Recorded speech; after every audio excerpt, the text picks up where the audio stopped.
can it gather momentum in isolation? I mean, you talked about people of like minds, people who adhere to similar ideologies. There are a lot of parties that adhere to that same ideology or something very similar. So would you not kind of look into the idea of potentially working with other parties to build something larger that can take hold? Well, I can tell you that I actually spend a lot of time and money trying to persuade the mushroom parties to merge. But it seems to me that, like most Nigerians, they are contented with the complementary cards they carry, chairman of B&J party. But really, that is neither here nor there. In any case, contrary to what you said, most of the parties were not based on ideology.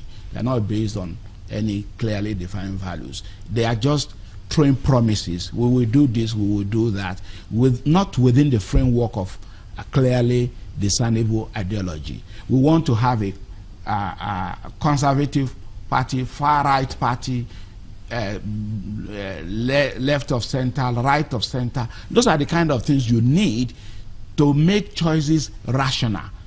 So, but SDP is distinct in the fact that it is an ideological party. Okay, well, you'll have to pay for marketing SDP on our program. But let's quickly go back to the rules that have been amended, to the act that has been amended. You are saying that you're happy with some of the amendments. You seem to be happy with it at all. You've highlighted electronic voting. Yes. But then, you know, you've seen one particular amendment, Section 25, which has caused an uproar in terms of the order of the elections. Is your party worried about that? No, not really. But I think, again, this is part of the problem with the elites. We often don't look at the national interest. We are often driven by class interest or group interest. I believe that the motivation for that amendment is suspect. I think it's primarily that, look, this president may not sell this time around. In the past, they all rode on the back of the president to where they are. And so, but this time around, it doesn't look like a good product. So we don't want to be adversely affected. So let our own elections pass. Let his own be the last. That's the rationale. Everybody knows that. We are all politicians. We know their problem. But that should not be a basis for making laws.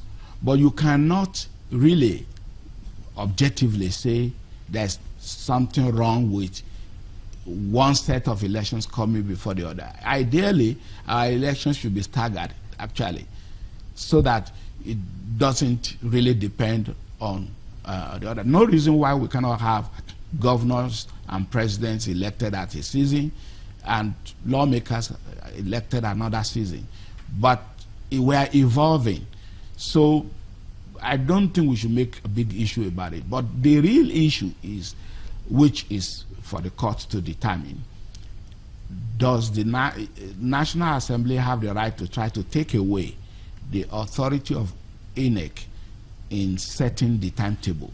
I believe that the Constitution gives the power to INEC to set the timetable. The final authority for timetable of elections is INEC. To the extent to which the laws made by the National Assembly is inconsistent with the Constitution, it becomes invalid. So I'm not too sure, I'm not a lawyer, whether it will stand the test in a court of law. I'm just wondering now, what are the, I mean, aside that you have said that, you know, you're politicians and you can read the motive, even though members of the National Assembly have said that they had no such motive. For them, this was about growing democracy and developing a democracy from the grassroots. But be that as it may, you have also expressed worries in terms of how some of these electoral acts, the Electoral Act amendments will be implemented by INEC, and you know, you've talked about registration. What innovation are you looking to see for these elections come 2019? Are you worried about any aspect apart from registration of voters? Oh yes, the issue of underage voting. Those children probably have a voter's card. with which they voted on that day. It will either be a voter's card that was registered with ghost names or registered with the names of the children, but it's more likely to be voters card registered with ghost names. Now, and that's the problem we have in Nigeria. With ghost names, but you know you can register without a thumbprint. No, you can register. You are not supposed to register without a proper biometrics. But it happened. It happened. And people were registering more than once, which is not supposed to be, but it happens. It's not only that. I'm aware of the fact that men in every community, just like we do for census, we try to maximize the number of people who are captured in the community on the census data as well as on the voting data. We have this misguided notion that it has to do with resource allocation in the future.